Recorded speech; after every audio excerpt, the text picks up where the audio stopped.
Hi friends, welcome back to our YouTube channel. ಈ ದಿನ ನಾನು ನಮ್ಮ ಪಾಣಿಯಲ್ಲಿ ಯಾರಾದರೂ ಖಾತೆ ಬದಲಾವಣೆಗೆ ಅಪ್ಲೈ ಮಾಡಿದಾರಾ ಅಥವಾ ಏನಾದರೂ ಟ್ರಾನ್ಸಾಕ್ಷನ್ ನಡೀತಾ ಇದೆಯಾ ಅಥವಾ ನಾವು ಪೌತಿ ಖಾತೆಗೆ ಹಾಕಿರ್ತೀವಿ ಅದು ಅಪ್ಲಿಕೇಶನ್ ಬಂದಿದ್ಯಾ, ಯಾವ ರೀತಿ ಅದನ್ನ ನೋಡ್ಕೊಳ್ಬಹುದು ಅಂತ ನಾನು ಈ ವಿಡಿಯೋದಲ್ಲಿ ತೋರಿಸ್ತೀನಿ ಫ್ರೆಂಡ್ಸ್. ನಮ್ಮ ಯೂಟ್ಯೂಬ್ ಚಾನಲ್ನ ನೀವು ಹೊಸದಾಗಿ ನೋಡ್ತಾ ಇದ್ರೆ ಬೇಗ ಹೋಗಿ ಸಬ್ಸ್ಕ್ರೈಬ್ ಮಾಡಿ, ಲೈಕ್ ಮಾಡಿ, ಶೇರ್ ಮಾಡಿ. ಈಗ ಆಲ್ರೆಡಿ ಸಬ್ಸ್ಕ್ರೈಬ್ ಮಾಡಿ ಈ ವಿಡಿಯೋ ನೋಡ್ತಾ ಇದ್ರೆ ತುಂಬಾ ಧನ್ಯವಾದಗಳು ಫ್ರೆಂಡ್ಸ್. ಇದೇ ರೀತಿ ಹೆಚ್ಚಿನ ವಿಡಿಯೋಗಾಗಿ ನಮ್ಮ ಯೂಟ್ಯೂಬ್ ಚಾನಲ್ನ ನೀವು ಸಬ್ಸ್ಕ್ರೈಬ್ ಮಾಡ್ಕೊಳ್ಳಿ, ಹಾಗೆ ಸಪೋರ್ಟ್ ಮಾಡಿ ಫ್ರೆಂಡ್ಸ್. ಹಾಗೂ ಪಾಣಿನ ಯಾವ ರೀತಿ ನೋಡಬೇಕು ಅಥವಾ ಹಳೆ ವರ್ಷದ ಪಾಣಿ ಯಾವ ರೀತಿ ನೋಡಬೇಕು ಅಂತ ಹೇಳಿಬಿಟ್ಟು ನಾನು ಈಗ ಆಲ್ರೆಡಿ ವಿಡಿಯೋ ಮಾಡಿದ್ದೀನಿ. ಸೊ ಯಾರೆಲ್ಲ ನೋಡಿಲ್ಲ ಬೇಗ ಹೋಗಿ ನೋಡಿ. ಡಿಸ್ಕ್ರಿಪ್ಷನ್ ಬಾಕ್ಸಲ್ಲಿ ಈ 2 ಲಿಂಕ್ ಅನ್ನ ಹಾಕಿರ್ತೀನಿ. ಹಾಗೂ ಮ್ಯೂಟೇಷನ್ ಯಾವ್ದಾದ್ರು ಟ್ರಾನ್ಸಾಕ್ಷನ್ ಮ್ಯೂಟೇಷನ್ ಆಗಿರೋ ಅಂಥದ್ನು ಸಹ ಯಾವ ರೀತಿ ನಾವು ಮೊಬೈಲ್ನಲ್ಲೇ ನೋಡಬೇಕು ಅಂತ ಹೇಳಿಬಿಟ್ಟು ಈಗ ಆಲ್ರೆಡಿ ವಿಡಿಯೋ ಮಾಡಿದ್ದೀನಿ.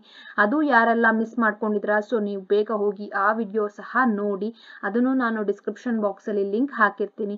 ಈಗ ಬನ್ನಿ ತಟ್ಟಂತ ಈ ವಿಡಿಯೋನ ಸ್ಟಾರ್ಟ್ ಮಾಡೋಣ. ಈಗ ನಮ್ಮ ಜಮೀನಲ್ಲಿ ಏನಾದ್ರೂ ಟ್ರಾನ್ಸಾಕ್ಷನ್ ನಡೀತಾ ಇದೆಯಾ ಅಂದ್ರೆ ವಹಿವಾಟು ನಡೀತಾ ಇದೆಯಾ, ಯಾರಾದ್ರೂ ಖಾತೆಗೆ ಅಪ್ಲೈ ಮಾಡ್ಕೊಂಡಿದ್ರ ಅಥವಾ ನಾವು ಪೋಡಿಗೆ ಹಾಕಿರ್ತೀವಿ ಅದೇನಾದ್ರೂ ಬಂದಿದ್ಯಾ, ಪೋಡಿ ಆಗಕ್ಕೆ ಸ್ಟೇಜ್ ಅಲ್ಲಿ ಇದೆಯಾ, ಅಥವಾ ಪೌತಿ ಖಾತೆಗೆ ಅಪ್ಲೈ ಮಾಡಿದ್ದು ಅದೇನಾದ್ರೂ ಟ್ರಾನ್ಸಾಕ್ಷನ್ ಆಗ್ತಾ ಇದೆಯಾ ಅಂತ ನಾವು ಯಾವ ರೀತಿ ಚೆಕ್ ಮಾಡ್ಕೊಳ್ಳೋದು ಅಂತ ನಾನು ಹೇಳ್ತೀನಿ.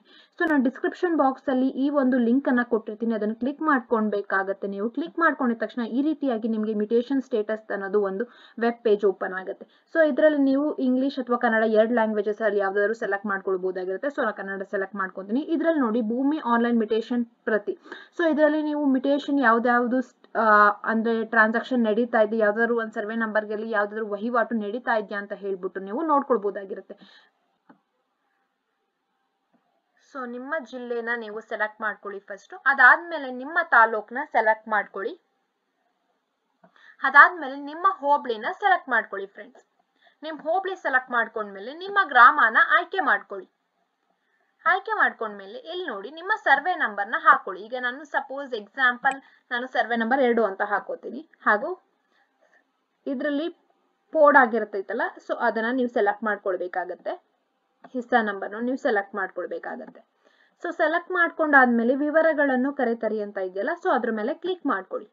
ಕ್ಲಿಕ್ ಮಾಡ್ಕೊಂಡ್ಮೇಲೆ ನೋಡಿ ಇಲ್ಲಿ ಕೆಳಗಡೆ ಬರುತ್ತೆ ಸ್ಥಿತಿ, ಯಾವುದೇ ಮ್ಯೂಟೇಷನ್ ಬಾಕಿ ಇರುವುದಿಲ್ಲ. ಅಂದ್ರೆ ಈ ಒಂದು ಸರ್ವೆ ನಂಬರ್ ಅಲ್ಲಿ ಯಾವುದೇ ಒಂದು ಮ್ಯೂಟೇಷನ್ ಬಾಕಿ ಇಲ್ಲ, ಅಂದ್ರೆ ಯಾವ್ದು ಟ್ರಾನ್ಸಾಕ್ಷನ್ ನಡೀತಾ ಇಲ್ಲ ಅಂತ ನಿಮ್ಗೆ ಗೊತ್ತಾಗುತ್ತೆ. ಸಪೋಸ್ ನೀವು ಏನಾದ್ರು ಎಕ್ಸಾಂಪಲ್ ನಿಮ್ಮ ಬೇರೆ ಒಂದು ಅಕ್ಕಪಕ್ಕ ಜಮೀನ ಸರ್ವೆ ನಂಬರ್ನ ಹಾಕೊಳ್ತೀರಾ ಅನ್ಕೊಳ್ಳಿ. ಎಕ್ಸಾಂಪಲ್ 166 ಅಂತ ನಾನು ಹಾಕೊಂತೀನಿ. ಸೊ ಅದ್ರ ಪೋಡಿ ನಂಬರ್ ಸಹ ಹಾಕೋತೀನಿ. ಸೊ ಇದ್ರಲ್ಲಿ ಏನಾದ್ರು ಟ್ರಾನ್ಸಾಕ್ಷನ್ ನಡೀತಾ ಇದ್ರೆ ಸೊ ನಿಮ್ಗೆ ಇಲ್ಲಿ ಗೊತ್ತಾಗುತ್ತೆ. ಸೊ ಇಲ್ಲಿ ನೋಡಿ ವಿವರಗಳನ್ನು ಕರೆತರಿ ಅಂತ ಇದೆಯಲ್ಲ, ಅದ್ರ ಮೇಲೆ ಕ್ಲಿಕ್ ಮಾಡ್ಕೋಬೇಕಾಗತ್ತೆ. ನೀವು ಕ್ಲಿಕ್ ಮಾಡ್ಕೊಂಡಿದ ತಕ್ಷಣ ನೋಡಿ ಕೆಳಗಡೆ ಒಂದು ಡಿಸ್ಪ್ಲೇ ಆಗುತ್ತೆ. ವಹಿವಾಟಿನ ಸಂಖ್ಯೆ 30/2006 ಸ್ಥಿತಿ ಕಡತ ಸ್ವೀಕೃತಿಗಾಗಿ ರಾಜಸ್ವ ನಿರೀಕ್ಷಕರ ಲಾಗಿನ್ ನಲ್ಲಿ ಬಾಕಿ ಇದೆ. ಅಂದ್ರೆ ರಾಜಸ್ವ ನಿರೀಕ್ಷಕರ ಲಾಗಿನ್ ನಲ್ಲಿ ಇದು ಒಂದು ಈ ಸರ್ವೆ ನಂಬರ್ನ ವಹಿವಾಟಿನ ಸಂಖ್ಯೆ ಇದು ಬಾಕಿ ಇದೆ, ಅಂದ್ರೆ ಟ್ರಾನ್ಸಾಕ್ಷನ್ ನಡೀತಾ ಇದೆ ಈ ಸರ್ವೆ ನಂಬರ್ದು ಅಂತ ಹೇಳ್ಬಿಟ್ಟು. ಇದು ವಹಿವಾಟಿನ ಸಂಖ್ಯೆ 30/2006 7ನೇ ಇಯರ್ದು ನಡೀತಾ ಇದೆ. ಅಂದ್ರೆ ತಕರಾರು ಏನಾದ್ರೂ ಆಗಿದ್ರೆ ಸೊ ಈ ರೀತಿಯಾಗಿ ಬರುತ್ತೆ. 2006 to 7 ತಕರಾರು ಆಗಿರುತ್ತೆ. ಸೊ ಅದಕ್ಕೋಸ್ಕರ ಇದು ಬಂದಿರುತ್ತೆ 2006 7ನೇದು. ಸೊ ಯಾವ್ದೋ ಒಂದು ಟ್ರಾನ್ಸಾಕ್ಷನ್ ನಡೀತಾ ಇದೆ ಅಂತ ಈ ಒಂದು ಸರ್ವೆ ನಂಬರ್ ಅಲ್ಲಿ ನಿಮ್ಗೆ ತಿಳಿದು ಬರುತ್ತೆ.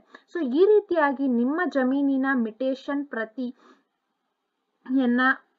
ನೀವು ನೋಡ್ಕೊಳ್ಬಹುದಾಗಿರುತ್ತೆ. ಹಾಗೂ ನಿಮ್ಮ ಮ್ಯೂಟೇಷನ್ ಏನಾದ್ರೂ ಯಾವ ಸ್ಟೇಜ್ ಅಲ್ಲಿ ಇದೆ ಹಾಗೂ ವಹಿವಾಟು ನಡೀತಾ ಇದೆಯಾ ಅಂತ ಹೇಳ್ಬಿಟ್ಟು ನೀವು ಈ ಒಂದು ವೆಬ್ಸೈಟ್ ಅಲ್ಲಿ ಹೋಗಿ ನೀವು ನೋಡ್ಕೊಳ್ಬಹುದಾಗಿರುತ್ತೆ.